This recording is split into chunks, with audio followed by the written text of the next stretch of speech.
Thanks for joining us. Today we're here with Dr. Andy Nish, and we're going to talk about sugar and aging. Let's ground ourselves a little bit here. What types of sugar should we be most concerned about? All sugar that does not come in a fruit or a vegetable. So that's anything in food that's added to food. How will people find this kind of sugar? That's a great question because sugar comes with about 50 different names. So, you can look for processed sugar, raw sugar, brown sugar, maltodextrose. My favorite is concentrated fruit juice. It's nothing but sugar. So you really have to educate yourself a little bit on how sugar is called in different ingredients. But 80% of all of our processed foods have added sugar. And what does sugar do to our bodies and our performance? Well, it ruins our bodies. That's a simple way to put it. But what it does is, it has multiple effects. Sugar, as we say, sugar is composed of two molecules. So when I refer to sugar, it's sucrose, which is table sugar. It has a glucose molecule and a fructose molecule. And what sugar does is it increases inflammation in our body. It causes us to become insulin resistant. It causes us to become diabetic. It causes us to gain weight. And it ultimately causes this inflammation, this low-grade inflammation in our body, which leads to all the chronic diseases we all know. Diabetes, heart disease, stroke, dementia, cancer, all these different diseases. Do our bodies process sugar differently as we age? So does a 4-year-old deal with sugar differently than a 40-year-old? Nope, it's all the same. What changes is our metabolic rate. So what changes is how many calories our body may use in a certain amount of time. Kids have a higher metabolic rate than someone older, but as far as how sugar's processed, it's the same whether you're 4 or whether you're 40 or whether you're 80. Can you be addicted to sugar, and does the addiction level change or worsen with age? So there's a lot of controversy about addiction and sugar. Some think it's habituation. I would say, and I think most experts would say, it's addictive. When we do functional MRI studies, the same area that lights up in the brain with cocaine lights up in the brain with sugar. There's withdrawals, there's literally physical withdrawal symptoms from sugar. There's cravings for sugar. So it is an addictive substance. Does the addiction change with age or how long you're using it? Yeah, probably.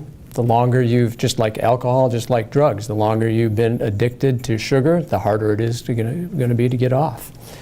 But you can. It doesn't have the physical withdrawal symptoms of, let's say, heroin or alcohol or things, but it'll have some minor symptoms such as you won't feel well, lethargy, fatigue, headache is a big symptom, but usually that goes away within 5 to 7 days. I was going to say, how long does that take? Yeah, just 5 to 7 days. Yeah. Does sugar age you or cause you to look older? Oh, we all want to look good, don't we? We want the fountain of youth. So the short answer is yes, sugar ages you.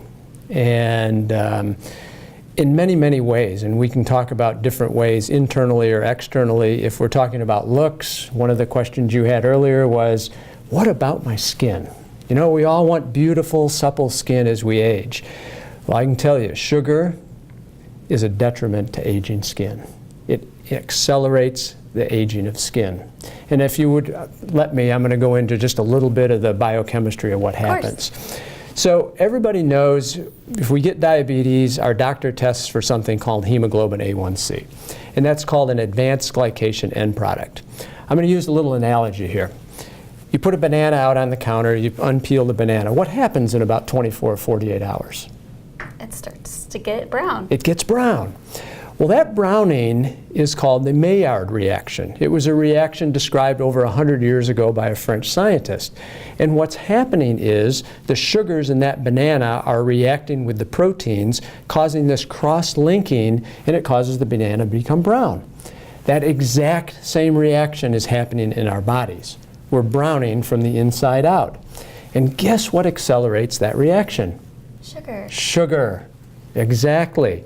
So remember I talked about sugar being two molecules, a glucose and a fructose. The fructose accelerates that reaction by 7 times. That's why sugar is so aging. So what happens in our skin, we get these advanced glycation end products, which is a cross-link between the sugar molecule and a protein molecule. Well, our skin is composed of collagen and elastin, and those are the things that make our skin supple and soft.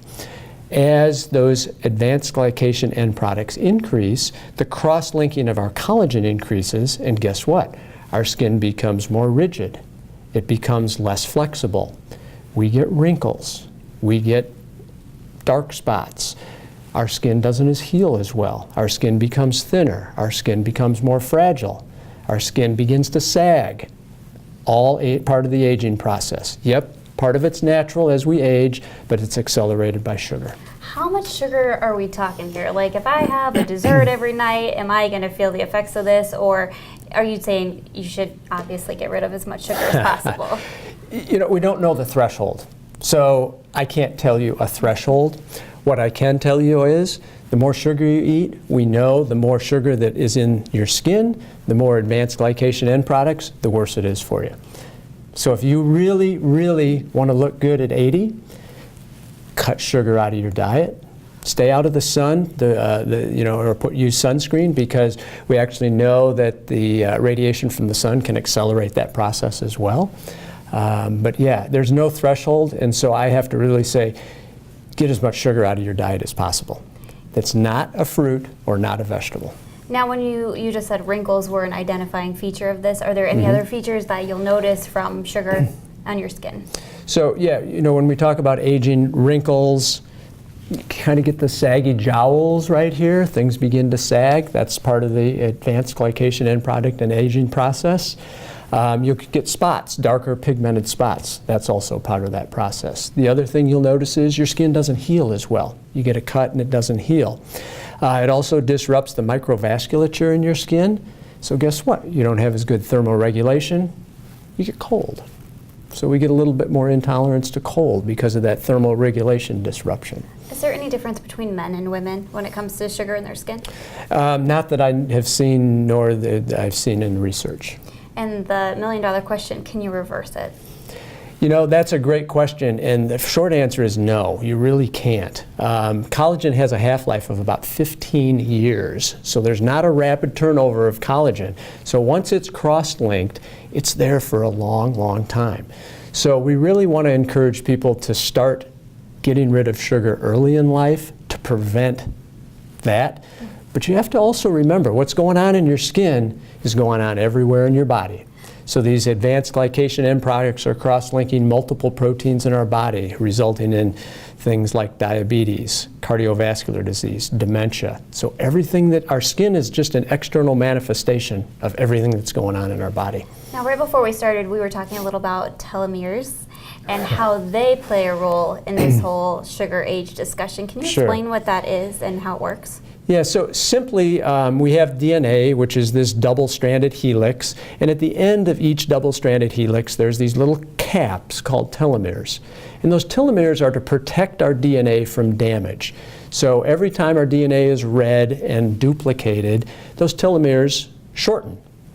Now our body normally replenishes those telomeres. But our friend sugar accelerates that shortening. So it accelerates the aging process. Now, the amount of research on this is just beginning to come out. We don't know the exact, amplitude of this. We don't know the exact dose of sugar that it takes, but we do know that sugar will accelerate the process of shortening those telomeres. And as those telomeres shorten, it advances aging. Now, it sounds like if we start cutting out sugar when we're younger, we'll be successful in hopefully making our skin look better. What's one piece of advice you can offer to people to start the process of reducing the sugar in their diet? It's never too late, okay? Whether you're 8 or 80, it's always good to get as much sugar out of your diet because of short-term and long-term consequences. One of the things, if we look at societies that have the longest lived people, so these are societies that have 10-15% of their population over 100, guess what? They eat virtually no sugar. So my number one advice is get rid of as much sugar in your diet as possible. Look at your beverages. Start with drinks. Water to your coffee. That's it. No juice, no sports drinks, no energy drinks, no soda pop. Water, tea, or juice. If you need to sweeten it, don't. If you need to flavor it, lime, lemon, put some fruit in it. It flavors it very nicely. That's number one. Number two, most sugar that we eat, so the average person gets about 35 to 40% of their sugar in beverages. The next highest amount is processed foods. So look at your food package. How much sugar is in that food? 80% of the processed foods in our market have sugar. If it has sugar, gently put it back on the shelf and go to the produce department. Okay? Desserts. So you talked about, well, if I have a dessert at night. Well, what kind of dessert is that? What do you eat? Let's go with a piece of fruit. Oh, a piece of fruit's no problem. That's going to make me look sugar good. in its natural form is absolutely no problem. What about But Girl Scout cookies? Oh, That's Girl a good Scout one right cookies. now. Yeah, right. We're selling those, what, Yeah. $3 a box? All the sugar you can eat? Okay. You know, and I don't know the exact amount of sugar in a cookie, but it's not good. Don't do it. If you have to have dessert, do what the Europeans do. Fruit and cheese. You know, you go to a European restaurant, what do you have? Fruit, cheese, and nuts. It's a perfect dessert. Or have a little fruit with a little yogurt on it for dessert. Natural substances are always best. So fruit for dessert, skip the Twinkies, skip the cakes, skip the pies. There really is no such thing as a good, quote, dessert in our American culture. It's all loaded with sugar. So tonight, fruit, cheese, nuts. There We're you going to go. leave it at that. Thank you so Cool. much for your time. Hey, thanks for having me. Thanks, everyone.